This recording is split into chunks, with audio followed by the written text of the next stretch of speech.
What's going on, everyone? It's Ryan from Hard Money Bankers, joined with my partner Ian. What's going on, Ian? Not much. All right. Happy New Year. We haven't done this in. Well, I guess you did the show with the mayor yesterday, or the guy running for mayor. But we're kicking off 2023 pretty strong for everybody. We're getting politics, awesome experts in all the areas, and today we have a personal favorite, which I don't usually say on the show like this, but I have a very good personal relation with Kevin because he has helped my family with our most recent move to North Carolina. So welcome to the show, Kevin Hagen. What's going on, Kevin? Hi, I'm glad to be here. Thank you very much for that nice introduction. Yeah. So Kevin is a broker, realtor in the Raleigh area of North Carolina. He's born and raised native, right? So he knows everything that's going on in Raleigh. I mean, I couldn't have. I got lucky. I got lucky with my connection to him, and it ended up being just an awesome resource, and that's why we have him here on the show, because I thought you'd be a perfect person to pick your brain, share what you're seeing in the Raleigh market, and tell us a little about yourself. So Kevin, let's go to the beginning. Tell us a little bit about yourself and how you got started in the industry here. Sure. Well, I went back in the industry approximately 7 years ago. I originally had my real estate license years ago, and I would kind of tap out of it, and I would go in other managerial positions that were independent of real estate in some aspects. So within the last maybe 8 years ago, a lot of my past clients that had before were talking about the investment. They were looking at the market. They saw the growth of the triangle again. We were just sort of coming out of a weak hold of a recession, and we basically just created a think tank, and we thought of the opportunities that are now there for individuals to purchase properties, apartment buildings, and with the projected growth of the triangle, we knew that eventually it would all catch up to it, and they would all have a great ROI. Our company, Capital Raleigh Realty, we're happy that we are modeled in such a way that we have 50% of it as an aspect of our property management. The other 50% works with buyers and investors. So we kind of offer a lot of different solutions for people. Ian knows the property management side of things very well. That's where he kind of made his name in real estate. So yes. Yeah. Ian, what are your thoughts on that, being property management and a realtor? What are your thoughts on that? I mean, it's fine. If it's an income stream in its own right. When we had built the company up here, unfortunately, property management is, you get paid a cell phone bill a month. So really it's a volume game, but there's other streams of revenue inside the business that really, can trump the monthly fee. You're absolutely correct, Ian. That is a great observation. It's a revenue stream, to pay all your operating costs. And it's only done, you have success when you do it in volume.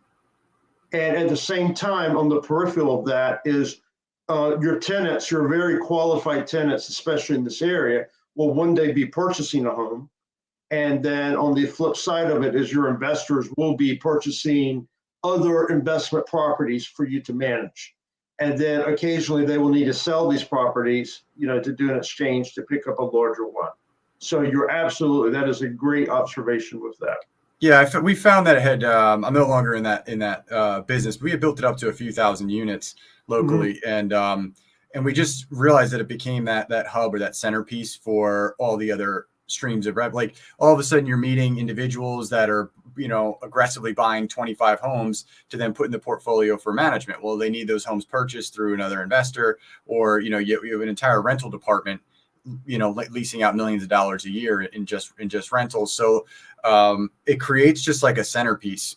Typically though, we didn't find, like you said, it's a good way to look at it. The fees cover the operating costs. And then from there is what you can build the relationship, but it really does a nice job of laying a foundation for other revenue streams for sure. It does. Unfortunately, now in this area, for some people, the market is such that we're getting ready to acquire a property that the average rental rate for this will be $6,000 a month. So that is completely not. So you're talking about management fees on top of that. The rental stream, it allows us to also invest that money in more of our operating costs to kind of maintain it and to make it as efficient as possible. We have approximately 70 properties now. They're all detached homes. And the average rental rate is maybe $2,500 to $3,500 for them. And on the side of that, there's a new trend that investors are looking at, and that is what they call build to rent. They're building the properties. They're taking advantage of the market that's coming in here to kind of do the holding cost, and maybe 10 years down the road, they will sell the property. So that is the new trend, and I'm experiencing firsthand. I have a great investor who's got a proven track record, and basically his new portfolio is these houses that we are building in downtown Raleigh, and they are very nice homes, and basically they will be rental properties.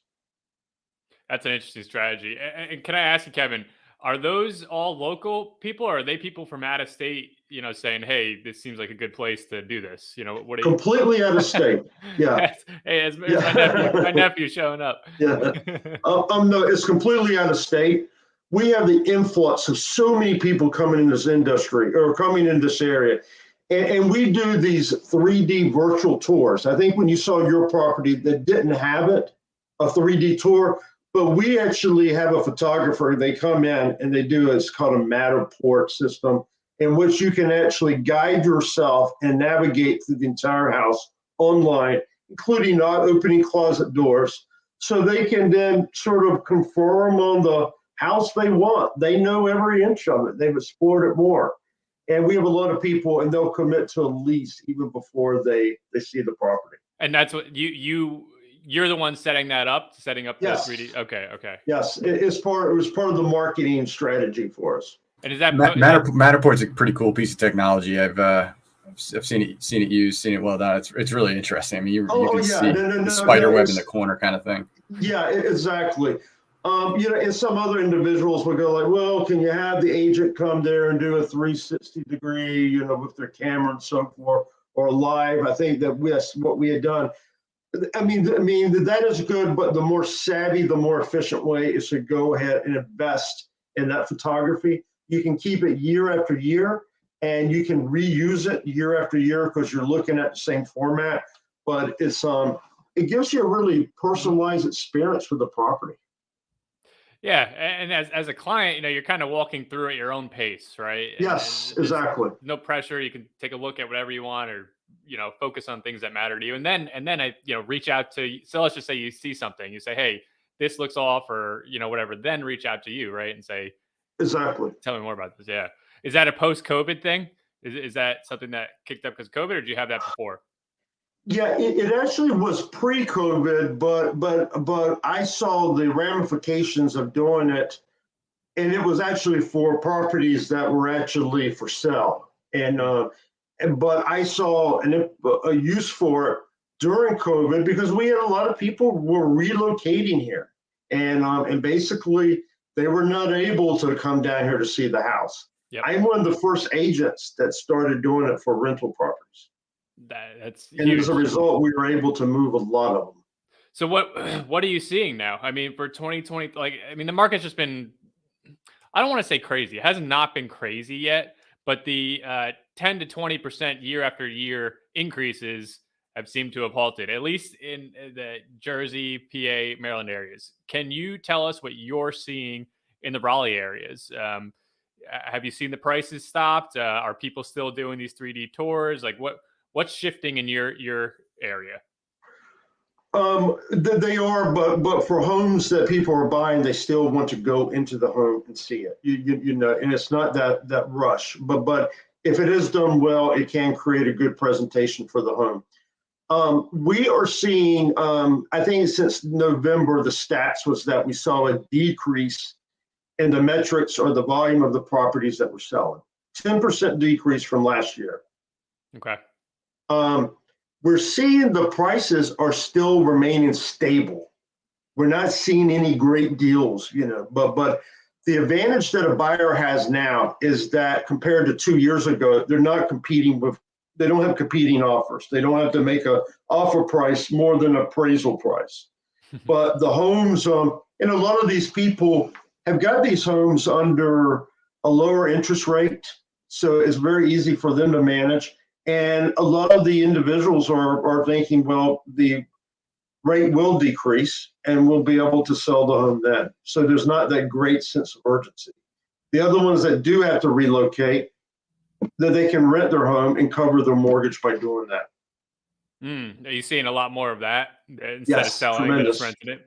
Tremendous, yeah. Does that lead to any issues, you think, in the future? Or do you think that's good? Because maybe if they locked it in at the 4% rate, or 3% rate, they're probably good to do that for the next 30 years, right? Yeah. We've had some people that lock it in at 3%.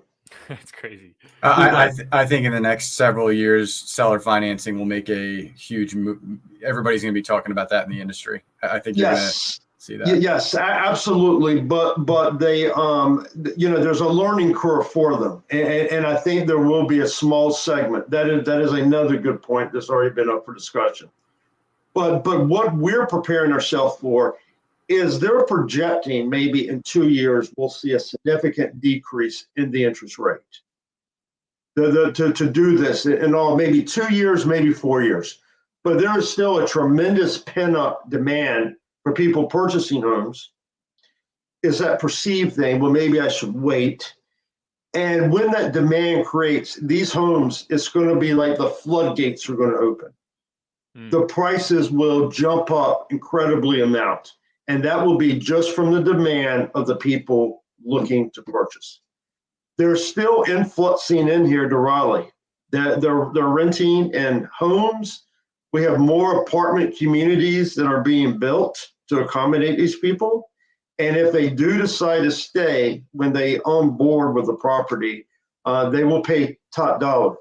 They're all in IT. They're very well compensated. IT is a great field. It has a very minimal unemployment rate.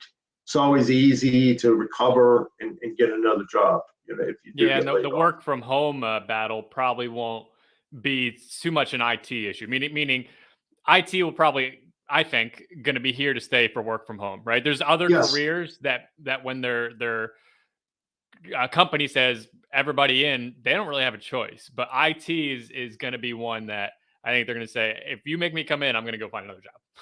Right. Yeah. So. And the other companies are even saying that. I think I mentioned to you, and you were in disbelief, that unfortunately half of our apartment buildings or half of our office retail space is empty. That's right. Raleigh. Yeah. Actually, I would love to talk about this. Ian, this was, I met with Kevin a couple of weeks ago. Yeah, Kevin, please tell us about these the office spaces that you're seeing. Yeah, it is, and the HR journals and magazines. The new current trend is that it's going to be a trend that they have this expectation, these employees, and you're going to have a pocket of other companies that are going to be offering that trend, so they're going to be able to capture that talent. Mm-hmm. So the individuals, it's going to be the new wave. I will say that IT, Epic Games, has got a completely different philosophy. They're building this multi-million-dollar facility. They bought this huge shopping center in Cary. They tore it down. And their requirement is that their employees are going to have to come to campus at least 3 times a week, maybe even more. And was that a mall that they purchased? Or? Yes, that is correct. Because we were just talking about we were talking about so the commercial industry is getting crushed right now, and it's about to get worse for them. Yes. So, but then it's like, what do you do with all this space? Like, what do you do with the mall? Like, you can't sell it to another mall. Nobody, like, other mall B doesn't want to come in and buy mall A, right? So, but I guess, but Raleigh's, unique because it's such a heavy, such a high growth area where you can put you could put a crazy campus in there that's really cool, Google Part 2 or something, and it works. But like for your average city, that doesn't work. Like nobody's trying to build a campus in Detroit. That's not happening. So what are they going to do with all this commercial space? Works nicely for that particular scenario. Yeah, well, a lot of it is actually being developed into apartment communities. Tremendous amount. That was the only thing I could think of. Like you make mini cities basically, right? Like mini malls become mini cities. They probably have some pretty wild amenities inside the mall. I guess maybe if those become hip and cool enough people will want to move there, and then it will cause the surrounding, facilities to not be as in demand. But that almost seems to me like, I mean, it could be like a 10-year trend, so it works for 10 Right. years. That's going to take time. It takes time. I don't know. It's like, usually I can usually say, okay, this is probably where this is probably going, or this makes sense. That was one of the ideas we maybe had, with some sort of repurposing into some mini cities, but I don't know. There's a big question mark. There's a lot of space you can only make so many of those mini cities, right? Because there's still you still have those big facilities. Like, you might have a mall, but then across the street you might have like a huge party shop, or Dick's Sporting Goods or whatever. That's its own facility building. It's an enormous amount of square footage. What are you doing with that, right? Like, I don't know what people are doing right now. I don't know what those places are going to do. Yeah, well, a lot of the retailers, the brick and mortar retailers are suffering. It's just what is happening. But with the influx of the amount of people that are coming into that, the apartment community is able to capture that, and they're doing it very well. I mean, I never thought I would live in an apartment community, and I dropped something off to one of my tenants where they were staying, or they're not a tenant of mine, but they were living in this area.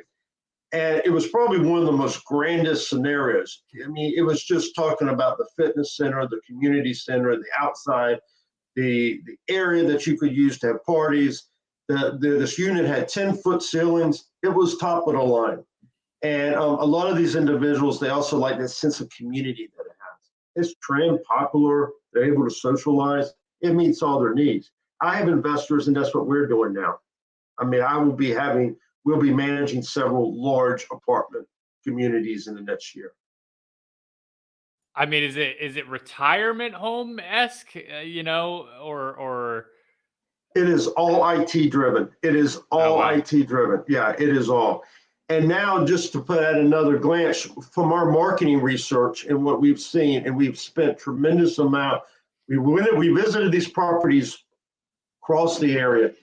The micro communities are becoming very big. These units are 600 feet and below, super energy efficient, super high tech, and they have a waiting list to get in there.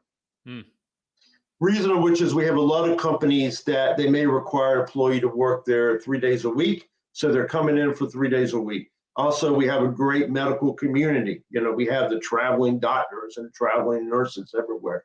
But these are done in such a way that they are very stylish and very comfortable to live in. Yeah, I mean, I think everything I'm hearing right now is it really depends on where you are, because everything Kevin has said is Raleigh.